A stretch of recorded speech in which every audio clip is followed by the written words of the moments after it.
우리가 사는 시대는 필요하든지 아니든지 관계없이 수많은 뉴스들이 전해지는 세상인데요. 듣는 소식들 대부분은 반가워할 것도 기뻐할 것도 거의 없습니다. 다시 말해서 듣는 소식들 대부분이 부정적이고 절망적인 세상의 모습뿐입니다. 그러한 때에 일주일 동안 여러분의 교회와 가정은 평안하셨는지요?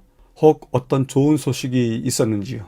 혹이나 좋은 소식이 없었을지라도 경락에 휩싸인 파도를 잠잠케 하셨던 주님의 음성이 절망하고 암울해하는 우리 안에 가득하길 바라며, 그로 인해서 우리 삶의 평온과 안녕이 계속되기를 기대해 봅니다. 이번 주 제11과의 제목은 복음을 듣지 못한 이를 향한 선교 2입니다. 지난주에는 아테네에서의 바울의 이야기를 하면서 세계 선교에 대한 개념을 살펴보았는데요. 제자와 사도가 이방 나라를 찾아가서 복음을 전하는 모습은 세계 선교라는 점에서 처음 나타났습니다. 그리고 그 이전 과목에서도 이스라엘 안에서 있었던 선교 상황이 극적으로 이루어지는 것을 여러 곳에서 보았는데요. 지난주에 바울이라고 하는 사도의 권위와 아테네라고 하는 문명의 권위가 충돌하는 모습 속에서 하나님의 선교의 절정을 본 듯 싶습니다. 그러나 모든 구원 사역의 절정은 한 개인에게 맞추어져 있다는 점에서 이번 주 교과는 의미가 매우 깊습니다. 이번 주 교과의 기억절입니다. 이에 예수께서 대답하여 이르시되 여자여 내 믿음이 크도다. 내 소원대로 되리라 하시니 그때로부터 그의 딸이 나으니라. 이번 주 기억절은 절대 진리처럼 여겨지는 믿음의 조건에 대해서 이야기합니다. 즉 믿음과 그것에 대한 하나님의 선물은 비례한다는 것입니다. 주님께서 마태복음 9장에서 소경들에게 8장에서 백부장에게 하신 동일한 말씀이 있는데 내 믿음대로 드리라 였습니다. 그들의 필요는 매우 절실하였고 긴요하였습니다. 마찬가지로 지금도 여전히 간절함과 애통함으로 절실함으로 긴요함으로 주를 찾는 자들에게 주님께서 내 믿음대로 드리라, 내 믿음이 크도다 선언하실 것입니다. 그리고 그들을 도우실 것입니다. 기억절 말씀을 간략하게 줄여보도록 하겠습니다. 내 믿음이 크도다. 내 소원대로 되리라. 매일의 주제입니다. 일요일 지경을 넘는 선교, 월요일 대중을 찾아서, 화요일 두로와 시돈에서, 수요일 그녀를 쫓아내라, 목요일 세상에서 믿음을 보겠느냐. 잠시 후에 읽게 될 전체 배경에서 저자가 설명을 합니다. 이번 주 교과는 두로와 시돈에 대한 이야기이고 또 그곳에서 만난 여인에 대한 이야기를 전해주고 있다 하는데 어떻게 내용이 이루어지는지 곧 찾아보도록 하겠습니다. 본문의 5날을 구분하여 재구성해 보도록 하겠습니다. 일요일, 월요일, 화요일을 한데 묶어서 낯선 곳을 찾아가다 제목을 붙여보겠습니다. 사실 두로와 시돈은 예수님의 선교 사역 대상지로서 낯선 곳이었습니다. 그럼에도 그곳을 찾아가셨습니다. 수요일과 목요일은 그곳에서 찾을 교훈에 대한 이야기를 하는데요. 한 여인에 대한 이야기를 하고 있습니다. 제자들이 두로의 여인을 향해서 가진 마음, 그 마음이 어떠했는지, 그리고 그렇게 해서는 되지 않지 않겠느냐, 그런 이야기를 전해주고 있습니다. 전체 배경을 확인하도록 하겠습니다. 중요한 중심어들을 찾아보도록 하겠습니다. 도시 지역에 거주하고 있으며 도시에 증거하라는 부름을 받았을 때 두로와 시돈에서 있었던, 전체 배경에서 이야기하는 바는 도시 이야기를 계속합니다. 도시인들에 대해서 선교를 해야 되지 않겠느냐, 이 사람들을 잊지 말아야 되지 않겠느냐 때문에 그 도시의 대표적인 모습으로서 두로와 시돈에 대한 이야기를 하고 계시는데요. 여러 도시가 있음에도 불구하고 두로와 시돈에 대해서 이야기하는 이유가 있을까요? 그 이유를 본문에서 확인해 보도록 하겠습니다. 전체 배경의 이야기를 찾아가 보도록 하겠습니다. 첫 번째, 하나님은 태초부터 잃어버린 자들을 찾아오셨고 오늘날도 동일하게 잃어버린 자들을 찾고 계신다. 그리고 그 중에서 많은 사람들이 도시에 살고 있다. 2018년 유엔은 세계 인구의 55%가 도시 지역에 거주하고 있고 2050년에는 이 수치가 68%까지 증가할 것이라는 연구 결과도 발표했다. 도시에 있는 사람들에게 복음을 증거해야 하는 것은 이제 선택의 여지가 없는 명백한 현실이 되었다. 이야기합니다. 많은 하나님의 백성들은 도시에 증거하라는 부름을 받았을 때 요나처럼 이런저런 이유를 대면서 그 일을 피한다. 요나의 이야기를 하는 이유는 그에게서 교훈을 받기 위함인데, 요나의 이야기는 오늘날 거대한 도시 앞에서 주저하고 있는 우리를 위해서 기록한 것이다. 요나 이야기를 왜 기록했다고요? 성경은 이렇게 이야기합니다. 무엇이든지 전에 기록된 바는 우리의 교훈을 위하여 기록된 것이니 우리로 하여금 인내로 또는 성경의 위로로 소망을 가지게 함이라. 요나에 대한 이야기를 특별히 하는 까닭은 우리가 교훈을 받아야 되겠다. 우리가 도시 앞에서 주저하지 말자. 그런 입장에서 두 번째 부분에서 강조하고 계십니다. 세 번째 부분에서는요, 예수님은 이 땅에 계실 때 이스라엘 안에 있는 사람들뿐만이 아니라 이방인들, 즉 유대인과 선택된 백성이 아닌 다른 지역의 사람들에게, 즉 이방인들에게 봉사하셨다. 이번 주에 주님께서 찾아가신 곳은 두로와 시돈이다. 그곳에서의 선교에 대해서 공부하면서 오늘날 우리 삶에 적용할 수 있는 교훈을 찾아보자 말씀하시고 계십니다. 그래서 전체 배경을 요약해 보면요, 도시의 시민들, 선교의 대상이다. 도시에 산다고 그들이 모두 다 만족해하고 충족한 생활을 하는 것은 아니다. 도시의 시민들, 그들도 우리의 선교 대상이다. 강조하고 있고요. 요나의 예를 들면서 우리 교훈을 받자. 요나가 주저했고 도망쳤던 것처럼 우리도 역시 주저하든지 도망치지 말자라고 말씀을 주시고 계십니다. 그러면서 주께서 향하신 두로와 시돈에 대한 사랑, 선교, 그것을 배워보자 이야기를 하십니다. 여쭤봅니다. 나와 무관한 도시의 시민들, 어떻게 내가 연관성을 만들 수 있을까요? 내가 이 도시인들과 어떤 점에서 접촉하면서 그들의 마음을 끌 수 있을까요? 우리 모두 다 관심을 가지고 살펴봐야 될 문제라고 생각이 듭니다. 첫째 날입니다. 지경을 넘는 선교, 중요한 단어들을 찾아보도록 하겠습니다. 이방 지역으로 데려가셨을까? 그 이방 지역에서 부정적인 영향이 있었던 것 사실이다. 예수께서 타문화 도시 선교를 통해서 제자들이 갖고 있었던 편견과 편협함을 돌아보게 하셨다. 첫째 날 이야기하고 싶은 것은 그것입니다. 이방에 가서 선교한다? 그들이 우리에게 부정적인 영향을 끼쳤다. 그런데 우리가 그 도시들마저 책임져야 할 것인가? 그것에 대해서 우리의 마음을 되돌리게 하는, 제자들의 마음을 되돌리게 하는 주님의 선교가 있으셨다. 역시 우리들도 마음을 되돌려야 한다. 그러한 이야기를 하고 계십니다. 첫 번째 부분에서 이런 이야기를 합니다. 예수님은 제자들과 함께 두로와 시돈 지방으로 들어가셨습니다. 이는 제자들을 이끌고서 이방 지역으로 현장 학습을 떠나서 갈릴리에서 배울 수 없었던 것을 현장에서 배우게 하기 위함이었습니다. 예수님은 제자들에게 도시 사람들을 포함한 모든 사람들에게 복음을 전하는 사명을 준비하는데 도움이 되는 교훈을 가르치시고 싶으셨던 것이었습니다. 그것도 현장에서 그렇게 하시기 원하셨습니다. 사사기서에 따르면 하나님께서는 이 고대 민족을 사용해서 이 제자들의 조상이었던 이스라엘 백성들의 믿음을 시험하셨고, 그들은 안타깝게도 두로와 시돈의 백성들 때문에 통과하지 못했습니다. 사사기 때로부터 이 사람들은 이스라엘의 걸림돌이었습니다. 열왕기 상에서는 시돈 사람들과 히브리 사람들이 밀접한 관계를 맺었다고 하는데요. 경제적인 유대로 인해서는 서로에게 도움이 되었지만 두로와 시돈 지방의 이교와 우상 숭배에서는 부정적인 영향을 받은 것도 역사적인 사실입니다. 제자들도 역사적인 영향력 받아들일 수밖에 없었습니다. 그들 조상의 역사에서 솔로몬 왕은 시돈의 공주들과 결혼하였고 그들로 인해서 타락의 길로 들어섰습니다. 이 이야기들은 성경절에 그대로 나와 있습니다.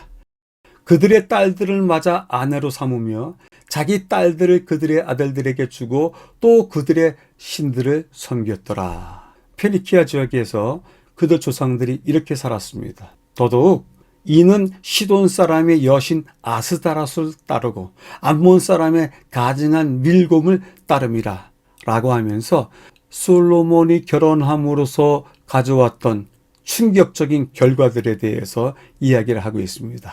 이런 역사들은 그 후손들이 잘 잊지 못합니다. 오랫동안 기억합니다.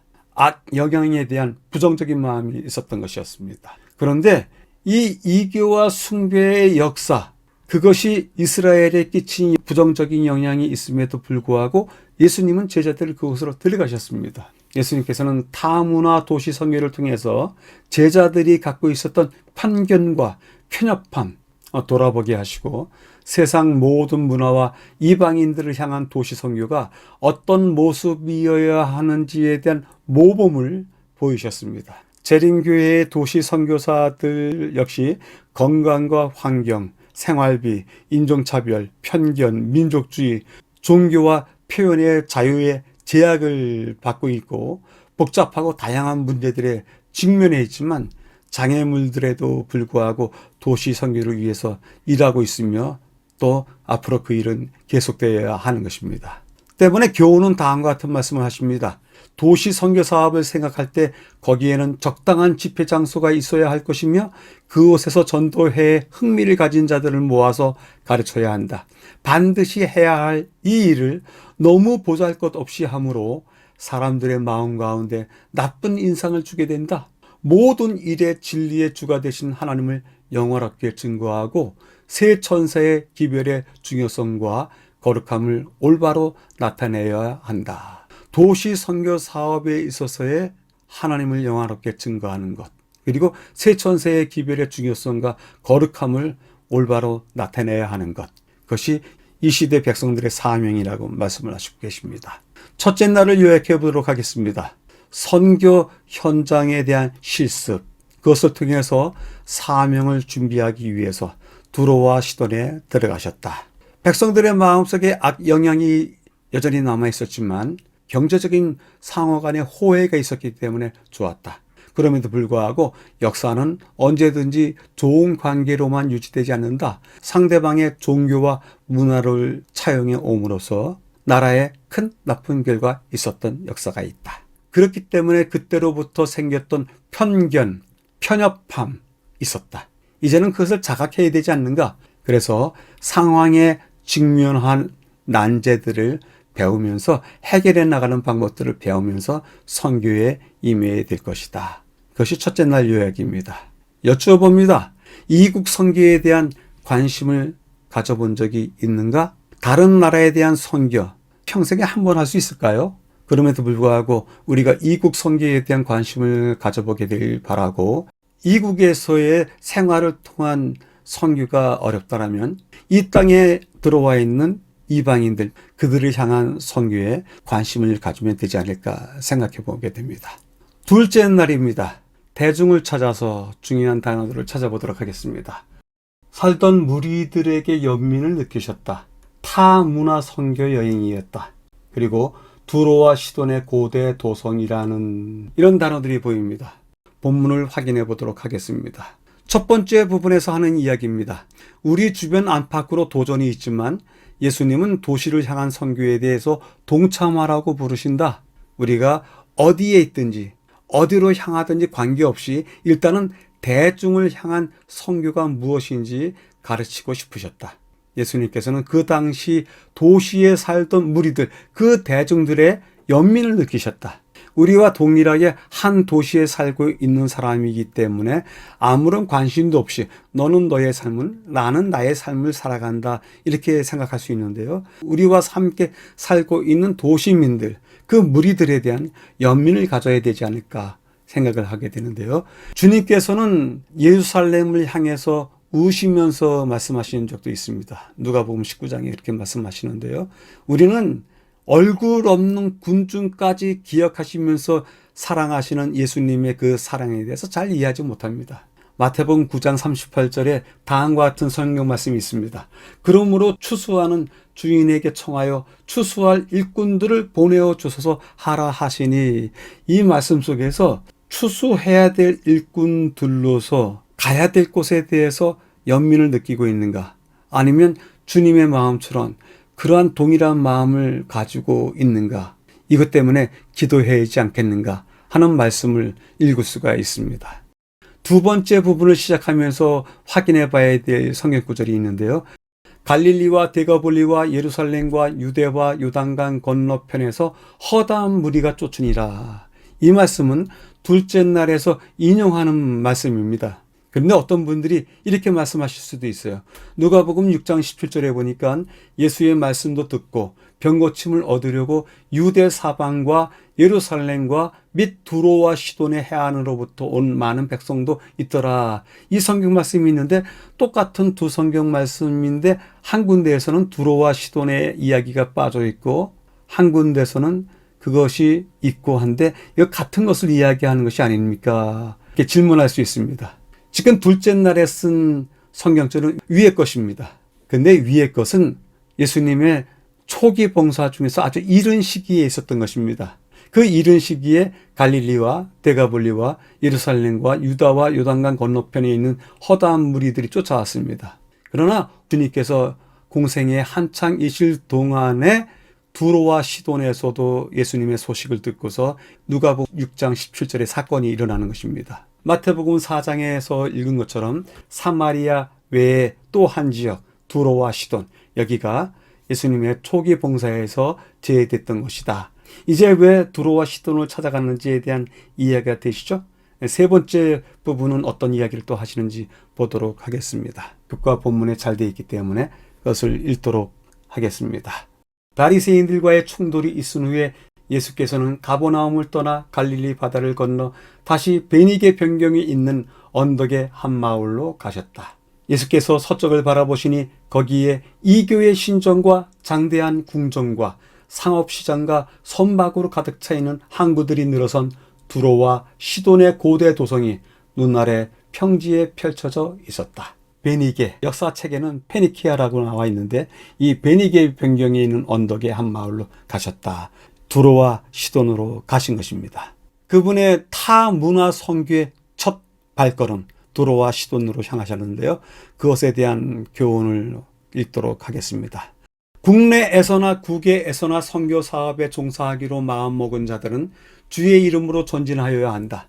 그들이 만일 은총과 능력을 얻기 위하여 하나님께 의논한다면 그들은 성공할 것이다. 처음에는 그들의 일이 작을지 모르나 계속하여 주의 경륜을 따르면 그 일은 점점 크게 될 것이다. 하나님은 살아계시다. 그러므로 하나님께서는 그가 누구이든지 또 어디에 있든지 간에 이기심 없는 헌신적인 일꾼들을 위해서 일하실 것이다. 둘째 날을 요약해 보도록 하겠습니다. 얼굴이 없는 군중까지라도 우리가 사랑할 수 있는 그런 마음의 동기를 품자. 주님을 찾아온 무리들이 많이 있었지만 예의 지역도 있었다. 그럼에도 불구하고 예의 지역을 주님께서 찾아가셨다. 그 도시는 신전들과 궁전들 그리고 상업적으로 융숭한 도시였다. 이러한 도시에 갈 필요가 있을까? 이렇게 마음속에 의문을 품을 만한 도시, 그 도시로 주님께서 찾아가셨다. 그것이 둘째 날 요약입니다. 여쭈어보도록 하겠습니다. 내가 관심을 가져보지 않았던 선교 대상, 계층, 신분적인 계층 말이죠. 그러한 계층과 어느 특정한 곳, 그런 것이 있었던가? 그리고 그것이 느껴진다고 하면 내가 왜 그 사람들에 대해서, 그 곳에 대해서 그런 편견을 가지게 되었었지? 한 번쯤 헤아려 봐야 될 것 같습니다. 이제 둘째 날 이야기를 마치면서요. 본문에 보충해야 될 내용이 있어서 잠시 살펴보도록 하겠습니다. 예수님의 공생의 초기에 많은 백성들과 함께 하실 때 사마리아처럼 페니키아 지역에서 그분의 활동을 볼 수 없었는데요. 지역적인 정서 때문에 그렇다고 생각이 듭니다. 그렇지만 사마리아에서 우물가의 여인을 만나셨던 것처럼 오늘 귀신 들린 딸을 가진 여인 페니키아에서 만나시면서 이야기가 반전이 되는데요. 그 이야기의 중심지 두로와 시돈을 찾아가 보도록 하겠습니다.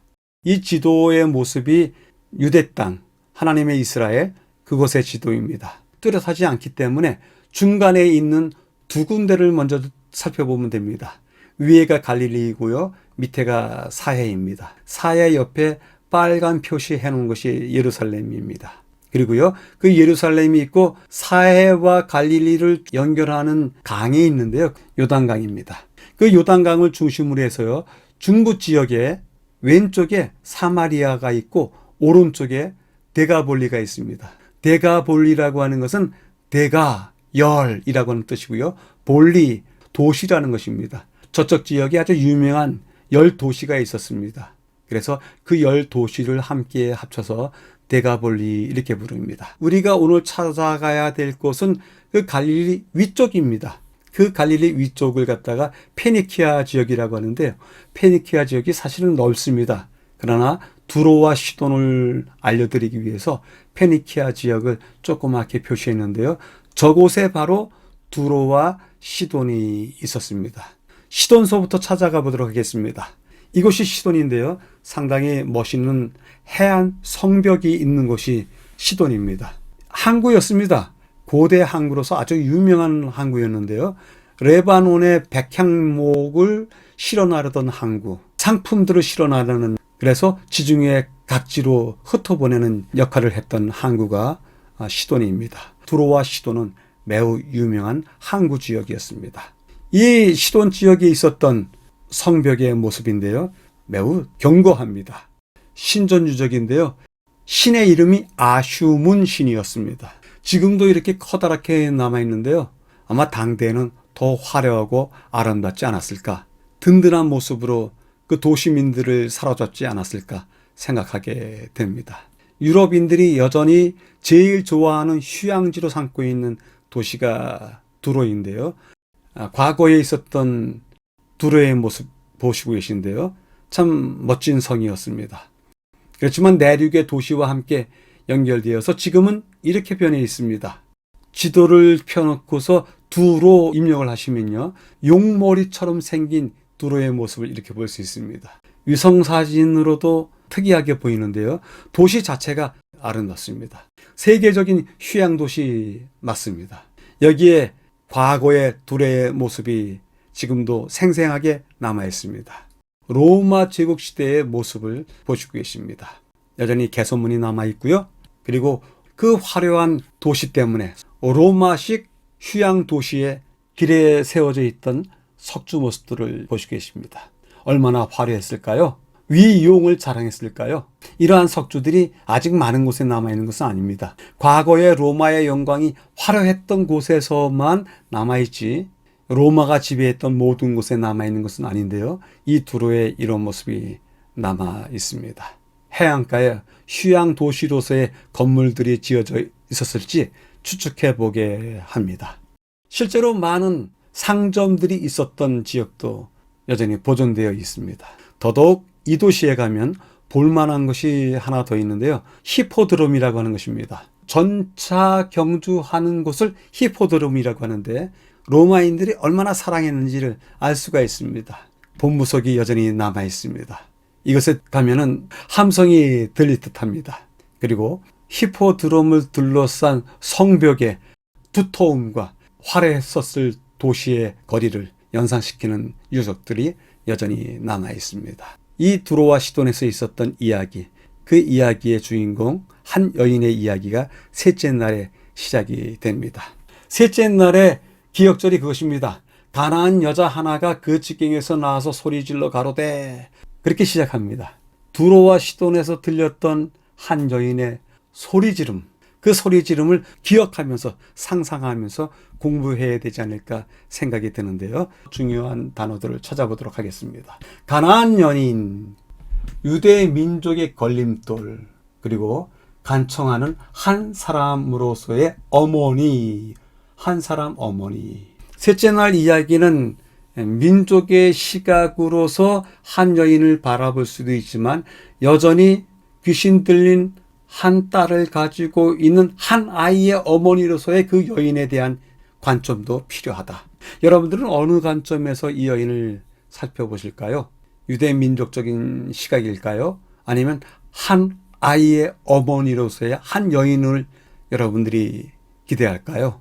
그렇게 살펴보는 것이 성경을 바라보는 관점이기도 합니다. 이제 이 이야기에 대해서도 또 본문을 찾아가 보도록 하겠습니다. 첫 번째 부분에서는 그런 이야기를 합니다. 성경학자들은 마태복음은 주로 유대인 청중을 위해서 썼고 마가복음은 이방인 청중을 대상으로 해서 쓰였다. 때문에 이러한 입장에서 마태복음 15장과 마가복음 7장을 비교하자면 여인이 묘사된 방식이 차이점이 있습니다. 마태복음은 이 여인을 가나안 여인이라고만 기록합니다. 반면에 마가는 헬라인이라고 칭하면서 성경에서는 어디에서도 찾아볼 수 없는 수로보니게 족속이라고 하는 용어를 사용함으로써 추가 정보를 제공하고 있습니다. 그래서 이 두 가지는 완전히 다른 관점인 것입니다. 마태는 가나안 여인, 마가는 헬라인이요, 그리고 수로보니게 족속이다. 관점이 완전히 다른 것입니다. 그러한 입장에서 우리는 두 입장을 다 함께 살펴봐야 하는 것인데요. 마태의 이야기는 독자들의 배경과 세계관을 통해서 이 여인을 멸시받는 이방인으로 보았습니다. 유대인을 대상으로 해서 쓰는 글이기 때문에 그 청중으로서의 유대인의 입장에서 이 여인을 바라보기는 가나안 이방 여인일 뿐이다. 증오의 대상일 뿐이다. 가나안 족속이 우상을 숭배하는 무리이기 때문에 그들의 악한 생활 방식과 관습이 오랫동안 유대 민족의 걸림돌이 되어왔던 역사적인 경험을 기억하고 있습니다. 그리스도의 제자들인데도 불구하고 이 여인의 믿음이 하나님 나라의 일원이 될 수 있다라고 생각하지 않는 것입니다. 참 지독한 편견과 역사관입니다. 반면에 마가의 독자들은 이방인 청중들이었기 때문에 다른 반응을 보였을 것입니다. 이 여인을 그저 페니키아에서 태어난 수리아 혈통의 헬라인으로 여겼기 때문에 수로보니게 족속이다, 헬라인이다, 이렇게 이야기를 썼던 것입니다. 놀랍게도 예수님께서는 한 이방 여인 그리고 딸의 인생을 고쳐주셨습니다. 이방인들에게 이 여인은 자신의 민족적 국가적 배경과 상관없이 딸의 생명을 염려하여 주께서 치유해 주시기를 간청하는 어머니로 보였을 것입니다. 그러한 입장에서 마가가 쓰는 이야기는 절실하게 느낄 수 있는 표현으로 써져 있습니다. 본문을 살펴보도록 하겠습니다. 그리스도께서는 여인의 요구에 즉시로 응답하지 않으셨다. 예수께서는 유대인들이 의례 그렇게 하였으리라고 생각되는 태도로 이 멸시받는 민족을 대표하는 자를 응대하셨다. 예수께서 이렇게 하심으로써 당신의 제자들에게 유대인들이 이러한 경우에 나타내었을 법한 냉정하고 무정한 태도를 생각하게 하였다. 예수께서는 이후에 그녀의 간청을 들어주심으로 그 여인을 받아들이시고 동정하는 태도를 보이시고 이를 통해 고통당하는 자들을 어떻게 대해야 하는지 제자들에게 감명을 주기 위해 이 일을 계획하셨다. 교훈은 다음과 같이 말씀하십니다. 이것은 그리스도께서 베니게를 방문하시고 가나안 여인의 딸을 고치셨을 때 더욱 분명히 나타났다. 이러한 경험을 통하여 제자들은 많은 사람이 구원받을 가치가 없다고 생각한 사람들 중에도 진리의 빛을 갈망하는 영혼들이 있다는 사실을 깨달았다. 이리하여 그리스도께서는 하나님의 나라에는 국경, 계급제도, 귀족층이 없으며 그들은 만방에 나아가 구주의 사랑의 기별을 전해야 한다는 진리를 제자들에게 가르치고자 하셨다. 셋째 날을 요약해 보도록 하겠습니다. 한 여인을 바라보는 두 시각이 있다. 우리도 마찬가지다. 세상을 바라보는 눈, 그 눈에 나의 마음에 들고 안 들고 하는 것이 있다. 그러나 성경하는 입장에서 그렇게 두 시각으로서 나누어 놓으면 세상에 있는 사람들을 사랑할 수 없지 않을까 하는 생각이 듭니다. 그러기에 우리의 시각을 수정해야 될 필요가 있다는 교훈을 얻게 됩니다. 역사적인 악영향, 그 역사적인 악영향 때문에 제자들에게 생긴 고정관념이 있었다. 그러나 이러한 고정관념 역시 잘못된 것이다. 오히려 선교의 걸림돌이 될 수 있다. 한 여인의 간청으로 말미암아 주님께서 보이신 연민과 동정심처럼 제자들도 그들의 고정관념을 버리고 새롭게 바뀌어야 했다. 여쭤봅니다. 모든 고통, 그 고통 당연한 결과이다. 그럼에도 불구하고 고통당하는 자들을 우리가 어찌할 것인가? 이렇게 묻는다면 계급을 따지고 그 계층을 따지고 우리의 선호를 따져서 고통당하는 자들을 바라볼 때면 우리는 그들의 고통에 동참할 수 없지 않을까 생각이 듭니다. 따라서 우리가 어떤 국경과 계급 제도에 묶이지 말고 고통당하는 자, 그 고통에 대해서 살피면서 그것을 풀 수 있는 길을 제시해야 되지 않을까 생각해 보게 됩니다. 이제 넷째 날입니다. 그녀를 쫓아내라. 제목에서 매우 격한 마음을 읽게 되는데요. 어떤 내용이 있어서 저런 제목을 붙였을까요? 찾아가 보도록 하겠습니다. 자부심, 편견. 자부심과 편견. 편견은 무엇인가? 넷째 날 전체 본문에서 편견이라는 말씀이 계속 쓰였고요. 자부심 같은 말이 여러 번 쓰였습니다. 넷째 날에는 자부심과 편견을 가졌던 제자들에 대한 이야기인 것이 분명해 보입니다. 넷째 날 제목을 쓸 때에도 그녀를 쫓아내라. 부정적인 감정이 있는 것을 표현한 까닭이 무엇인지 조금은 이해가 갑니다. 우리의 민족주의적인 정신, 그러한 자부심, 그러한 편견, 제자들이 갖고 있었던 편견 때문에 그녀를 쫓아내십시오. 이런 방식으로 제자들이 바라봤다. 특별히 마가복음에는 그런 표현이 없는데요. 마태복음에는 그런 표현이 있습니다. 세 곳으로 나누어서 부분 확인해 보도록 하겠습니다. 첫 번째 부분에서는요, 복음이 전해지지 않은 도시에 희망을 갈망하는 사람들이 많이 있다. 이 단어 자체가 상당히 마음이 아픕니다.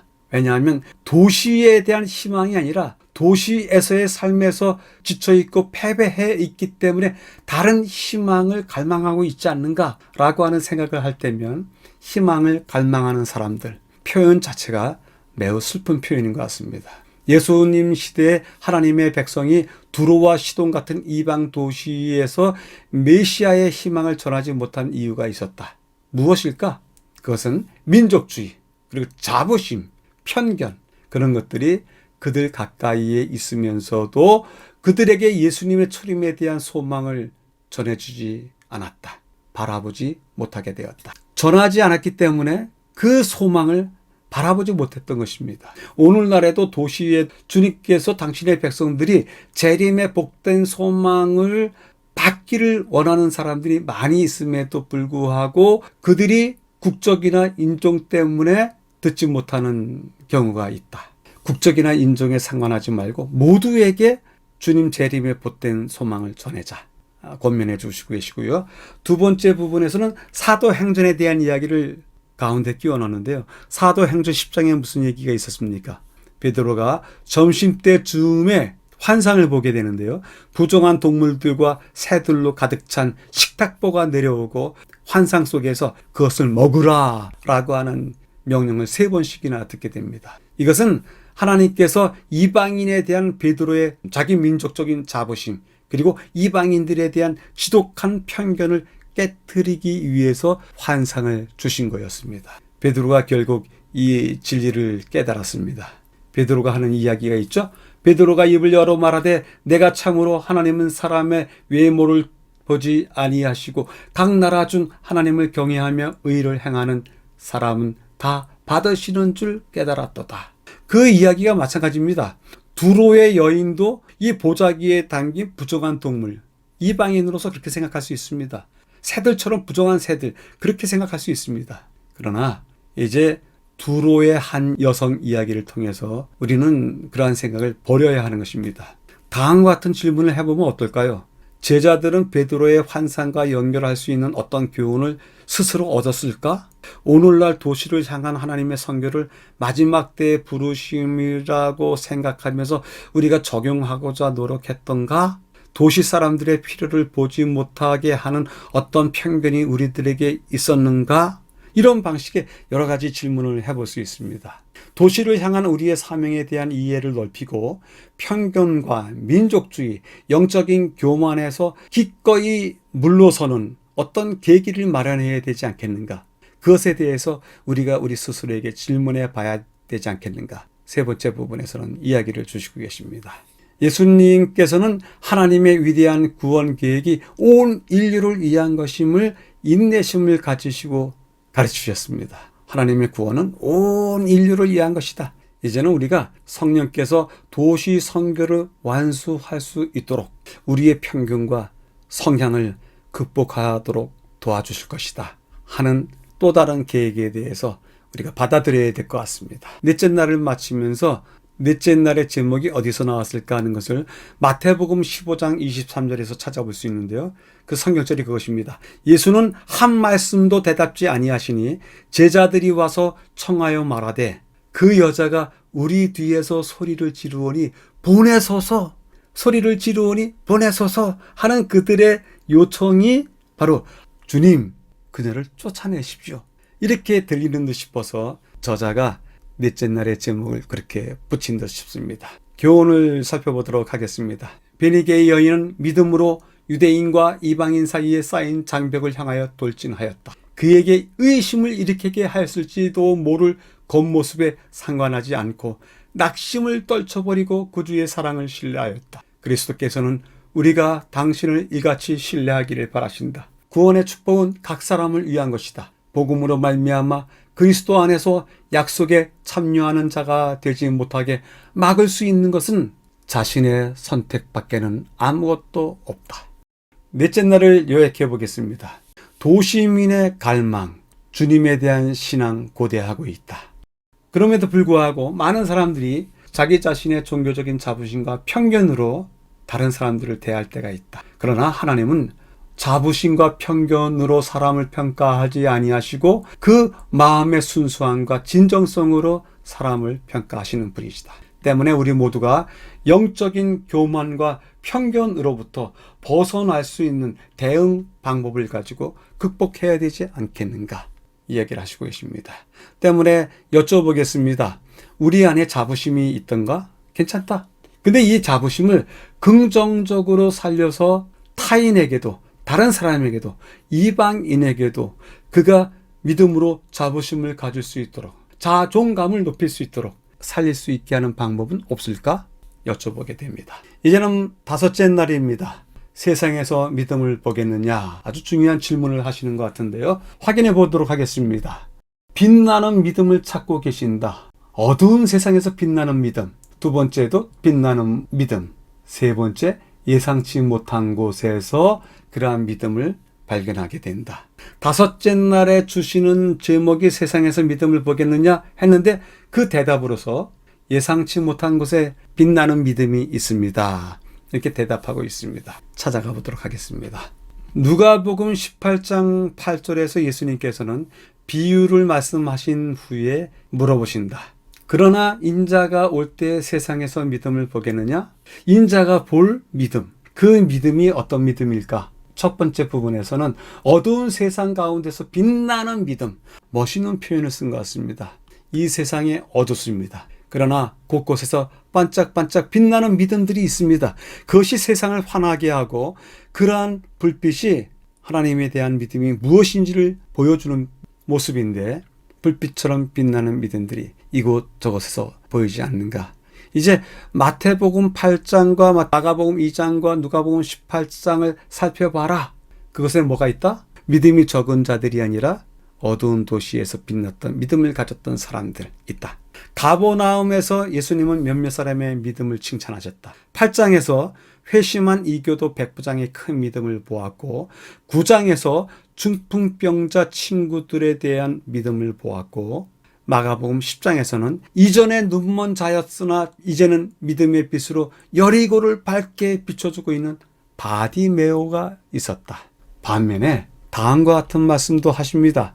믿음 적은 자들아, 믿음이 없고 패역한 자들아. 믿음 적은 자에 대한 이야기도 하신다. 그 믿음이 적은 자들에 대한 이야기 마태복음 6장, 마태복음 8장, 14장, 16장에 나와 있습니다. 믿음이 적은 자들, 믿음이 있긴 있는데 세상을 움직일 수 없는 믿음, 그렇게 적은 믿음, 그리고 믿음 없고 패역하기까지 한 그러한 사람들, 주님께서 직접 대하셨던 적도 있습니다. 주님께서 우리를 지금 대하신다면 우리를 어떻게 평가하실지 자못 궁금해지고 두려워지기도 합니다. 이제 세 번째 부분에서 이야기하는 것을 찾아보는데요. 믿음으로 우리가 응답해야 되지 않을까? 도시 속 사람들이 믿음으로 응답할 수 있다. 도시 속에 살면서 여전히 갈망하는 자들, 그들이 믿음을 보게 된다면 그 믿음 정말 빛나는 믿음 되지 않을까 생각해 보고요. 결국 예상치 못한 것입니다. 여기서 예상치 못한 곳이라고 이야기한 것은 외국인들, 이교도들, 다른 종교인들 사이에서 예수님에 대한 믿음이 드러날 수 있지 않겠는가? 믿음으로 응답할 사람들을 찾아야 되지 않겠는가? 교훈의 말씀입니다. 하늘의 천사들은 높은 자이건 낮은 자이건 간에 시험에 빠진 자들에게 동료 인간의 특별한 수고가 필요하다는 것을 깊이 느끼는 사람, 또 그리스도께서 경멸히 여김을 받는 자들과 무시를 당하고 상처를 입으며 원수로 말미암아 멍든 자들을 돌보고 계시며 영혼을 순결케 하는 사랑으로 역사하는 믿음을 활용하기를 거부하는 완고한 인간들을 위해 기꺼이 생명을 버리시고 그들을 위해 탄식하고 계심을 아는 그런 사람을 찾고 있다. 주님께서 찾으시는 인간상, 제자상이 무엇인지 이곳에서 배우게 됩니다. 다섯째 날을 요약해 보도록 하겠습니다. 빛나는 믿음의 사람들 찾고 계시다. 그런데 택하신 자들 중에는 적은 믿음 많이 보인다. 때문에 오늘날 우리가 우리 자신의 믿음을 빛나게 닦아내야 될 뿐 아니라 예상치 못한 곳에 있는 사람들을 빛나는 믿음 가진 자들로서 발견해야 되지 않을까 제안을 주시고 계십니다. 여쭤봅니다. 영적 교만과 자부심이 우리를 눈멀게 한다. 갈망하는 자들이 보이던가? 그 갈망하는 자가 보일 수 있도록 우리를 눈멀게 했던 제약에서부터 우리가 하나씩 둘씩 털어내야 되지 않을까 생각을 해봅니다. 이번 주 교과를 마무리하면서요, 두로의 여인에 대한 이야기를 덧붙여 보겠습니다. 교과에서는 그 여인이 겪는 진행 상황에 대해서 설명 없이 여인을 대했던 제자들의 내면적인 적대적 태도, 당대의 유대인들이 가졌을 민족적 우월적인 적대 정서만을 강조하였다고 보이는데요. 한 개인으로서 여인이 보여줬던 믿음을 확인해 보도록 하겠습니다. 세 가지 면을 찾아보겠는데요. 첫째는 이 화려한 물질 만능 세상과 사회 계층상 최상류층만이 즐길 수 있는 도시 한 구석 어두운 곳에서 울면서 한날 한날을 보낼 여인을 누가 구원의 길로 안내할 것인가 하는 문제입니다. 그때나 지금이나 귀신 들린 아이를 떠맡는 것은 아비가 하는 일이 아니라 어미가 떠맡는 운명적인 삶입니다. 허우적거리면서 빠져나올 수 없는 인생에서 적어도 구원의 길이 있다라고 가르쳐 줄 수 있는 사람이 누구이어야 하겠는가 하는 문제입니다. 우리가 그를 구원해 줄 수 없습니다. 그를 진정 구원해 줄 수 있는 분은 주님뿐이 계시지 않습니다. 그러니 우리가 적어도 그를 구원의 길이신 주님께로 인도하든지 방향을 제시할 사람은 되어야 되지 않겠는가. 두 번째는 이 여인이 헬라인이요 수로보니게 족속이었다라는 표현에서 여인이 이제까지 살아왔던 삶의 모습을 조금은 엿볼 수 있는데요. 헬라인이라고 하는 표현 속에서는 문화적인 교육 수준이 있는 여인이었다. 페니키아인이라고 하는 표현 속에서는 경제적인 풍요에 대해서 맛본 여인이 아니었겠는가 하는 생각이 듭니다. 그리고 그러한 여인이 아이를 끌어안고 가정에서 쫓겨나올 수밖에 없는 절박한 사정과 간절한 배경이 읽혀집니다. 그가 지금도 남편과 함께 살고 있다고, 그가 후원을 받고 있다고 그렇게 생각들지 않습니다. 그 까닭은 마태복음 15장 25절에 주님을 보자마자 주여 저를 도우소서라고 이렇게 소리를 칩니다.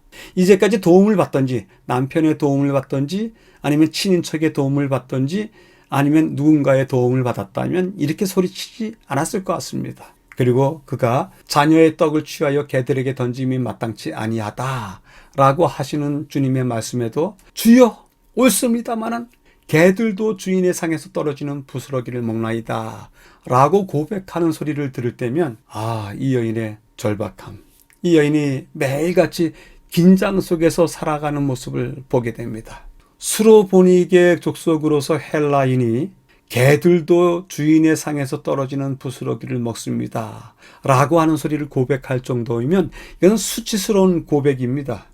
수치스럽지만 그의 삶과 그 딸의 삶을 위해서는 주께서 베푸실 큰 은혜만이 가능하다. 그것만을 붙잡고 있어야 한다.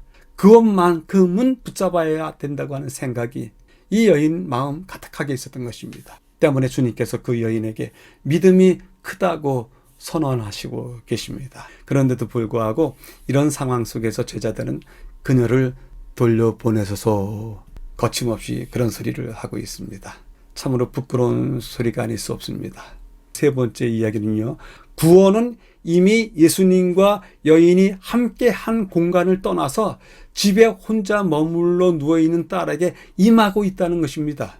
여인에게 내 믿음이 크도다 하는 그 순간 집안에 누워있는 딸 아이의 아픈 모습은 온데간데 없이 사라지는 것입니다. 집에 돌아갈 때 여인이 눈물을 흘리며 외쳤을 그 소리가 들리는 듯합니다.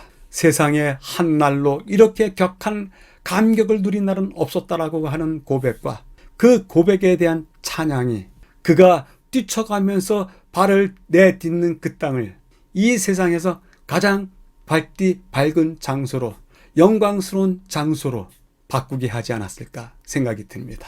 그 집까지 뛰쳐가는 그 장소, 그 모습, 천상의 장면이라고 생각이 듭니다. 우리 역시 이러한 구원을 날마다 새롭게 경험해 보길 바라면서 이러한 격한 감동이 우리가 만나는 사람들 삶 속에서도 일어나기를 기대해 봅니다. 두로의 여인 이야기를 통해서 배우는 것, 마지막 한 가지 정리하고 싶은 것은요. 여러분들이 간절히 바라는 것들로 인해서 고백하는 순간 하나님께서는 변화케 하시는 능력을 여러분들 주위에서 행하시고 계심을 기억하시게 되길 바랍니다. 여러분들 주위가 바뀌기 시작하는 것입니다. 여러분들의 간절함이 크고 그 고백이 순백 색깔의 순수한 빛을 잃지 않기를 바랍니다. 주께서 응답하실 수밖에 없는 그러한 믿음이 되기를 바라봅니다. 여섯째 날입니다. 더 깊은 연구를 위해서 두 곳을 확인해 보도록 하겠습니다. 유대인들이 이교인이라고 칭하던 사람들 중에 메시아에 대한 성경상 예언을 이스라엘의 교사들보다 더 잘 이해하고 있었던 자들이 있었다. 그분이 죄에서 구원하실 자로 오실 것을 소망하는 사람들도 있었다. 철학자들은 히브리 사람의 제도의 신비함을 깊이 연구하려고 힘썼다. 그러나 유대인의 왕광은 빛이 전파되는 것을 방해했다. 상당히 대조되는 상반되는 이야기를 하고 계십니다. 두 번째 부분은요. 그보다 겸손과 사랑으로 예수님 안에 있는 모든 진리를 있는 그대로 제시하는 것이 우리의 일이다. 우리가 경건과 헌신을 보여주고 그리스도인다운 성품을 나타낸다면 사람들은 진리 가운데로 나올 것이다. 그들은 세상의 구세주이신 예수님을 높이고 생명의 말씀을 전하게 될 것이다. 자신에게 질문하기를 해보도록 하겠습니다. 나의 자기 존중감은 나를 존귀하게 지키기에 매우 중요하다. 그처럼 타인을 존중히 여겨 구원하지 않겠는가? 타인에 대한 존중감을 우리가 갖지 않겠는가? 그래서 그가 존귀하기에 예수님을 알아야 된다. 오늘의 교과를 세 줄로 요약해 보도록 하겠습니다. 도시 안에 갇힌 사람들 많이 있다. 그들을 구원하는 방법을 찾자. 그들을 구원하자. 우리 안에 있는 편견과 자부심 있다. 그렇지만 구원해야 될 사람들을 생각한다면 편견과 자부심을 벗어내야 되지 않을까 제안을 주십니다. 주님께서는 지금 빛난 믿음을 가지고 있는 사람들을 찾고 계신다. 우리 자신도 그러한 믿음을 가질 뿐더러 우리와 함께 머무는 이방인들, 또 다른 종교인들, 그리고 외국인들, 그들에게서도 이러한 믿음이 찾아질 수 있도록 그들을 믿음으로 인도하자 말씀을 주시고 계십니다. 본 학회에 교과 연구에 참여해 주신 여러분들께 감사드립니다. 다음 주에 다시 뵙겠습니다. 감사합니다.